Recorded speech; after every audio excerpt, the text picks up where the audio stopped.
Vamos conversar agora no Sistema Rural de Comunicação com o padre Fabiano Dantas, padre da Diocese de Caicó, mas que está estudando em Roma, fazendo seu doutorado, está participando também, de alguma forma, desse momento que a Igreja Católica está vivendo, a morte do Papa Francisco, o conclave, né, que vai eleger o sucessor do Papa Francisco. Padre Fabiano, um prazer falar com o senhor aqui no Sistema Rural de Comunicação.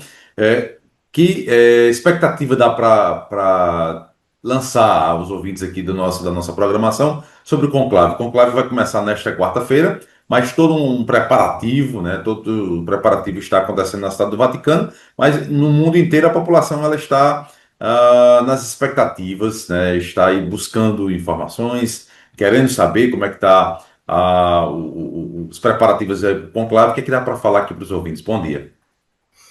Bom dia, Geraldo. Bom dia a todos os nossos ouvintes, telespectadores do nosso sistema rural de comunicação.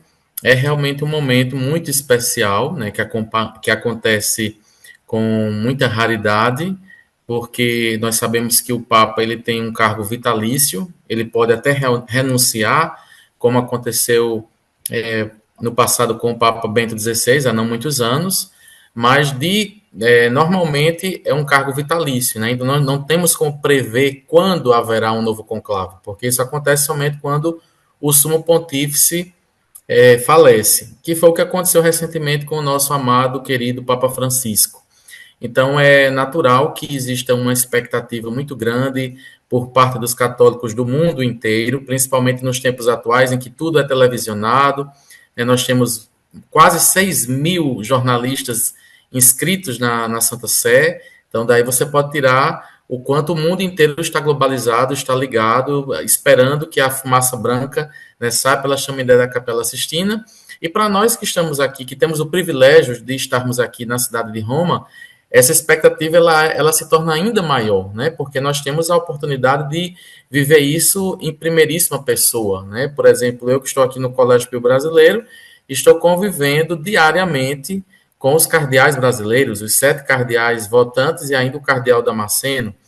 Então, todos os dias tomando café. Hoje mesmo eu tomei café com 3 cardeais na mesma mesa. Então, é uma experiência muito emocionante, muito empolgante, e eu agradeço a Deus por ter essa oportunidade mais uma vez, né? Porque eu já vivi isso em 2005 com a eleição de Bento XVI e agora este ano com a eleição do novo Sumo Pontífice. Já que o senhor falou aí da experiência de estar ao lado dos cardeais, né? Qual é a expectativa dos cardeais brasileiros? Falando especificamente deles, né? Dos 8, né? Na verdade só são 7 com direito a voto, mas o cardeal Damasceno ele pode ser votado, né? Pelo conclave. Qual é a expectativa Uhum. que eles lançam, né? Para o conclave? Alguns deles, pela primeira vez, inclusive. O que é que eles falam aí nessa comunicação com o senhor? Os cardeais eles são muito discretos, né? Assim, a gente procura inclusive falar em outros assuntos, até para tirar um pouco a atenção, contar algumas anedotas, algumas coisas engraçadas para que eles também se divirtam, não ficam só todo o tempo 24 horas pensando na eleição.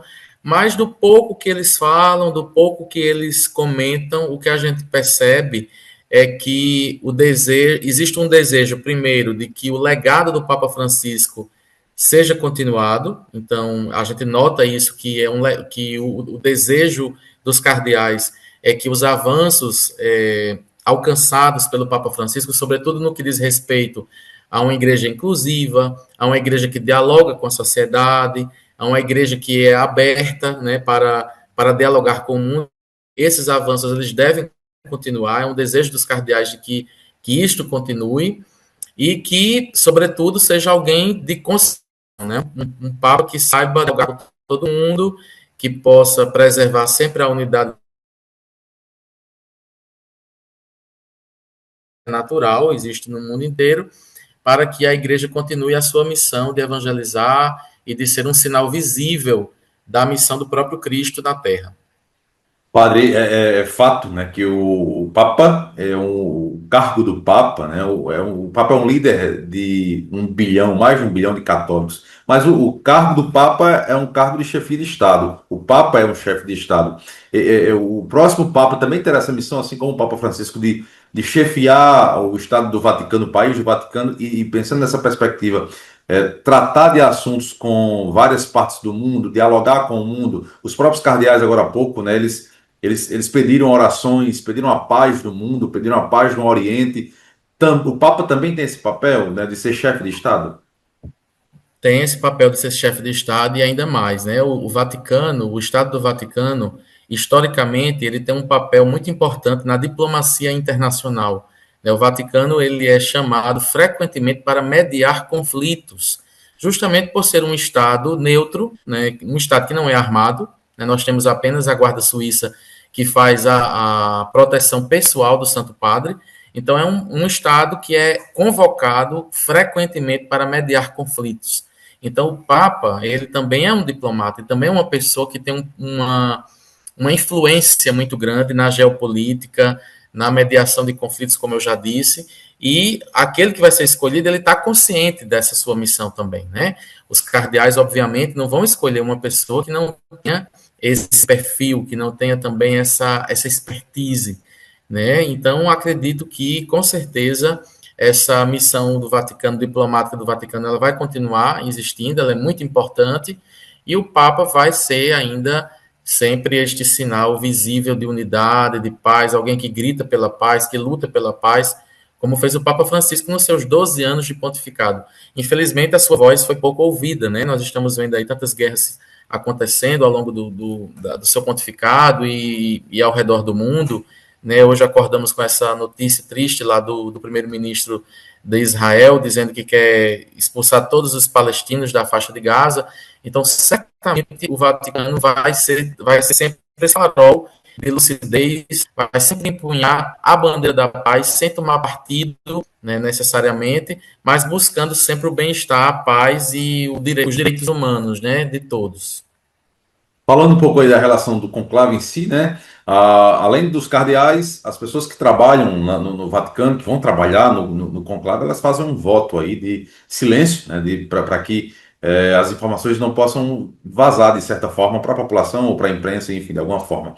O Código Canônico prevê, por exemplo, sanção para quem, por exemplo, fugir dessa regra, e que sanções são essas? É pena de excomunhão, né? Que é a sanção mais grave que a igreja inflige a um dos seus fiéis. É um silêncio pontifício, é um segredo pontifício, que às vezes as pessoas não entendem o porquê. Por que esse silêncio? Por que esse segredo? Justamente para garantir a lisura desta escolha, desta eleição. Não se trata de uma democracia, né? Onde as pessoas simplesmente vão lá, expressam a sua vontade e votam. Mas a gente acredita que a eleição do Sumo Pontífice é guiada espiritualmente pelo próprio Espírito Santo. Então, o segredo pontifício, ele existe justamente para garantir a lisura, ou seja, garantir que não haja influências externas, não haja qualquer tipo de manipulação, qualquer tipo de influência dos que estão fora. Então, aqueles que trabalham no conclave também se comprometem a não somente não contar o que está acontecendo lá dentro, mas a não dialogar entre eles. Ou seja, eles não podem estar dialogando entre eles, trocando informações, né, fazendo apostas ou sei lá o que, coisas desse gênero. Então, é uma responsabilidade muito grande e muito grave. Né? Então, revelar ou violar o segredo pontifício, o segredo daqueles que estão envolvidos no conclave, se incorre em pena de excomunhão. E com base nisso aí que o senhor está falando, há muita especulação, né? Cardeal A, o cardeal B, há listas e mais listas aí que o mundo inteiro, né? De certa forma, a imprensa ou algumas entidades, ou até a população mesmo, vão colocando nomes e apostas aí. Não, não é assim. É importante que as pessoas entendam que não é por esse caminho. A Igreja Católica ela não caminha por esse lado de especulações ou de apostas.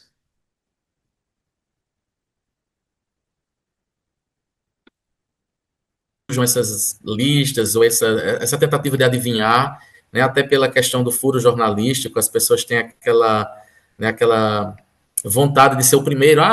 Bem que eu disse, né, bem que eu adivinhei, bem que eu apontei, é uma coisa natural, acredita do ser humano isso, mas a gente deve encarar tudo isso como um espírito de fé, né? A nossa missão como cristãos, como católicos, não é fazer torcida para ninguém, mas é sobretudo rezar para que eles escolham com sabedoria e acolher, né, com a obediência da fé, com a obediência filial, acolher com espírito realmente aberto, com uma docilidade para obedecer às moções que o novo sucessor de São Pedro irá indicar à sua igreja. Então, vale ainda o provérbio aqui de Roma que quem entra no conclave papa sai cardeal, né? Muitas vezes as pessoas, os preferidos da mídia, ou aqueles que as pessoas apontavam como mais provável, não foi eleito. Então, é totalmente improvável, né? Todas essas listas, elas podem acontecer, algum deles pode se realmente se tornar o papa, mas poderemos ter uma grande surpresa.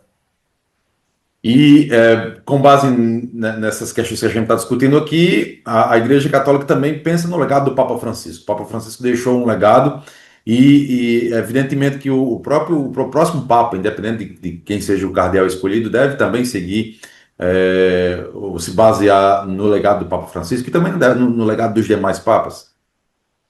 Exato, a igreja ela tem um princípio de continuidade, né? Você diz que a igreja está sempre se reformando, a igreja está sempre se aperfeiçoando.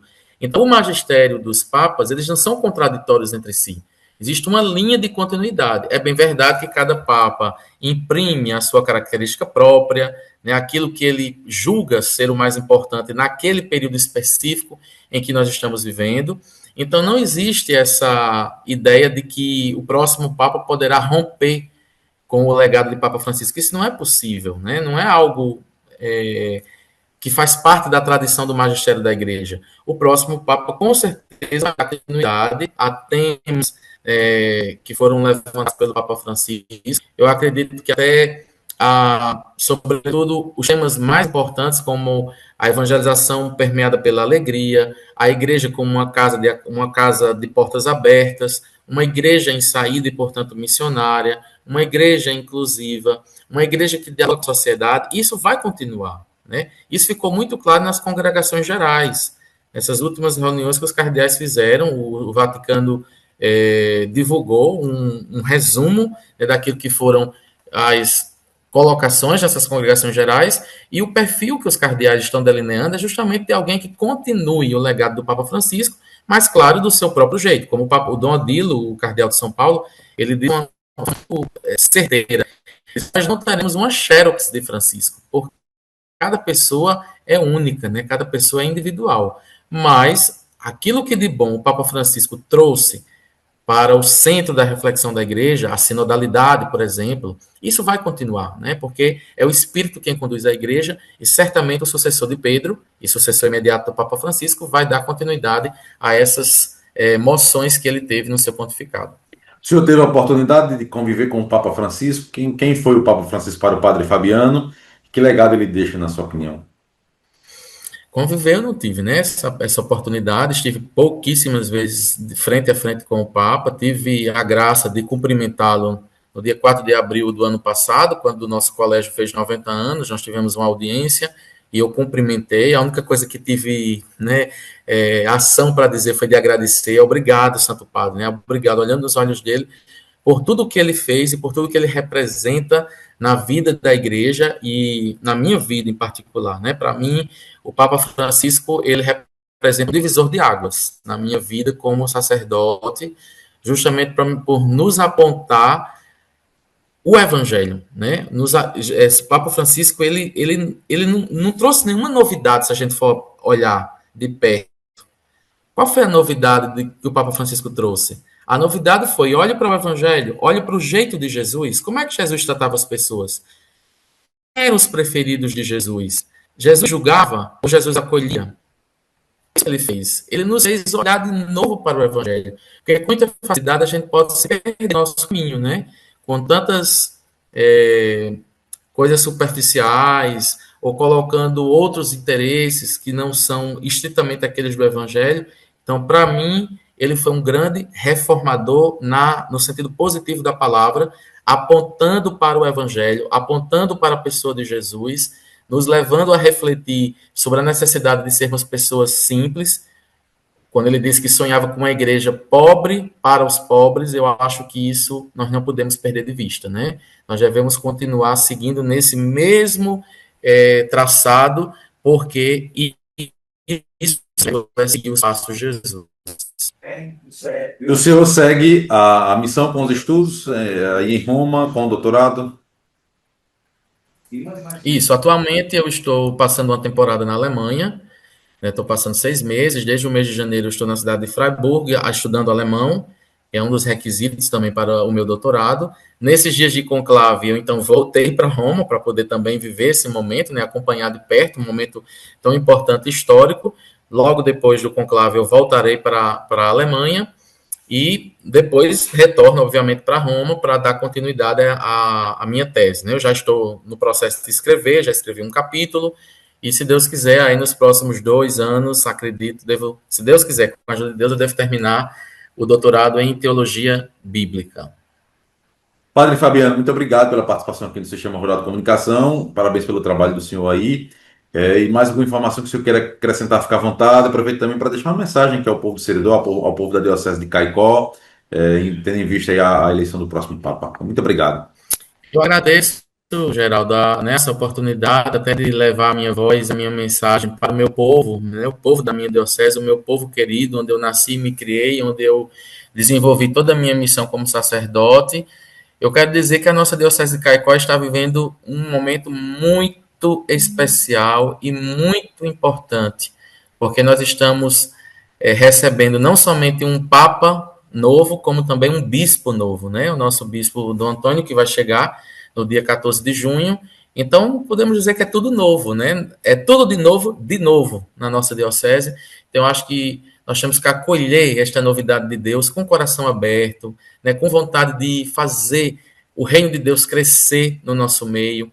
Os ensinamentos que o Papa Francisco nos deu, que nós possamos levá-los a sério, também na nossa Diocese de Caicó, que precisa de um olhar atento, né, para as minorias, para os excluídos, para os afastados da igreja, nas periferias geográficas e existenciais, também do ponto de vista ecológico, que foi uma bandeira que o Papa Francisco levantou com a sua encíclica Laudato Si. O nosso sertão é um sertão que merece uma atenção também do ponto de vista ecológico. Nós estamos num processo muito avançado de degradação ambiental, de desertificação.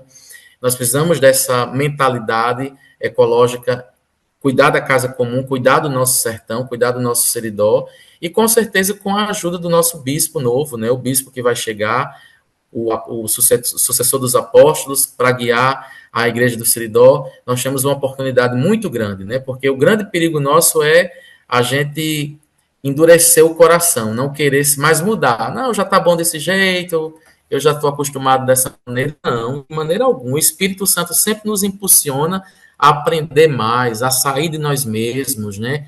A nos converter pessoalmente e pastoralmente. Então, eu faço votos para que a nossa Diocese de Caicó, sob a guia do novo bispo e do novo Papa, possa progredir cada vez mais na construção do reino de Deus aí nesse sertão tão amado.